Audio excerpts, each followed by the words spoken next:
Eran exactamente las 12 del mediodía, cuando la campana anunció el inicio de la pausa para almorzar. El joven ingeniero civil se quitó el casco, se secó la frente y exhaló profundamente.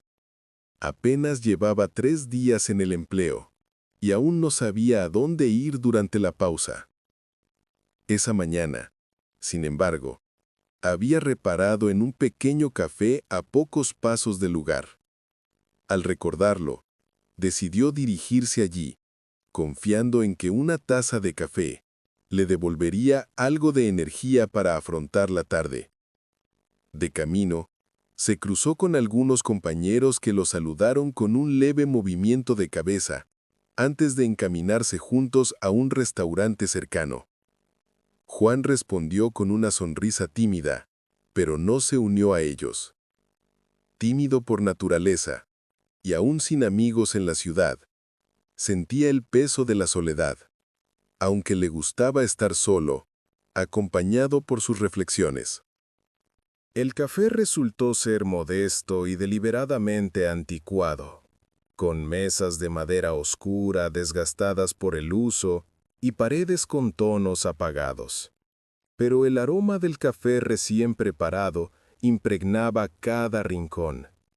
Los clientes eran en su mayoría personas mayores, hombres de paso lento y mirada tranquila, que parecían frecuentar el lugar desde hacía décadas. Detrás del mostrador, un anciano de rostro serio e impenetrable preparaba las bebidas lentamente con una precisión casi ritual. Juan pidió un tinto y eligió una mesa junto a la ventana. Allí, bajo la luz pálida de Bogotá, se permitió un raro instante de quietud en medio del ruido de la capital.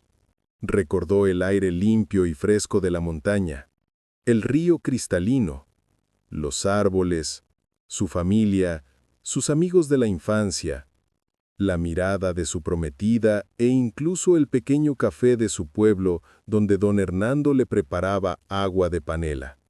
Extrañaba todo tanto que sentía un peso profundo en el pecho. Pero se repetía una y otra vez que muchos contaban con él. Había estudiado duro, sacrificado años para conseguir ese empleo, y ese pensamiento le infundía una determinación serena. Siempre había imaginado Bogotá como un lugar vibrante, lleno de oportunidades. La había visto en la televisión, la había soñado como el escenario de su futuro. Pero ahora descubría su lado más áspero, el ritmo implacable, la indiferencia de la gente y los cielos grises. Sabía que, con el tiempo, se adaptaría, pero también intuía que ese proceso no sería fácil. Juan estaba tan perdido en sus pensamientos que no oyó la voz que lo llamaba. Solo reaccionó al sentir una mano suave en su hombro. Se sobresaltó, levantó la vista rápidamente y se disculpó. Frente a él había un anciano de unos 80 años, con cara tranquila y amable. Llevaba un traje oscuro, algo viejo pero bien planchado, y sonreía con calidez. Con un gesto hacia la silla vacía, le pidió permiso para sentarse. Juan aceptó enseguida, agradecido por no estar solo. «Dime, hijo», preguntó con voz firme pero suave. «¿Qué te parece Bogotá?»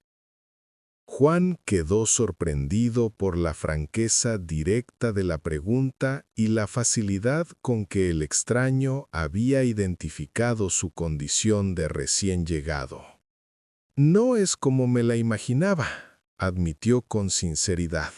«Me resulta extraña, ajena. Dígame, tío, ¿cómo supo que soy forastero? ¿Es tan evidente?»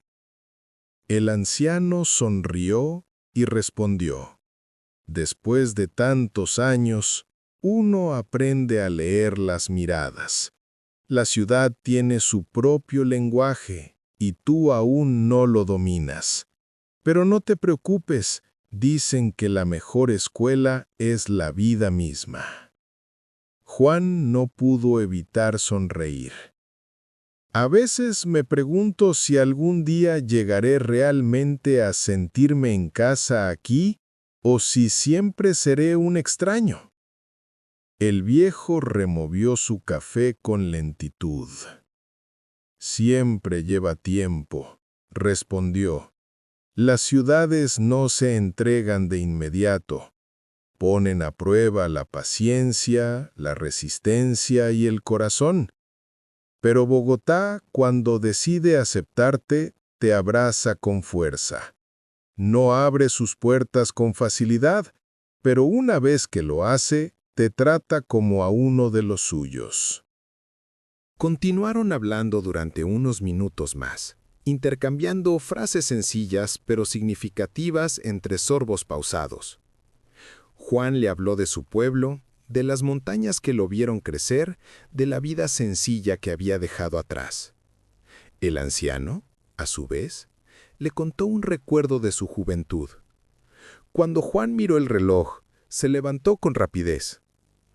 «Debo volver inmediatamente», dijo con cortesía evidente, acomodando el casco amarillo bajo el brazo.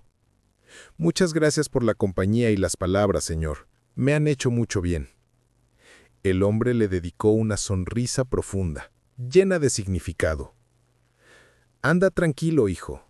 Trabaja con empeño y dedicación. Ya verás que Bogotá te enseñará mucho más de lo que imaginas ahora. Y si algún día te sientes perdido nuevamente, regresa a este café. Aquí estaré». Juan asintió con gratitud, sintiendo un calor inesperado en su pecho. Con renovada energía, salió del café al aire fresco pero contaminado del mediodía bogotano. El estruendo del tráfico caótico y los ecos metálicos de la maquinaria de construcción volvieron a llenar sus oídos con intensidad. Pero esta vez, inexplicablemente, no le parecieron tan abrumadores ni pesados. Algo sutil en su interior había cambiado. Mientras regresaba con paso firme a su puesto en la obra, pensó en las palabras del anciano. Todavía se sentía extraño en aquella inmensa ciudad, todavía extrañaba su pueblo con intensidad, pero por primera vez desde su llegada, veía la posibilidad de que algún día Bogotá pudiera transformarse de enemiga en aliada, de prisión en refugio.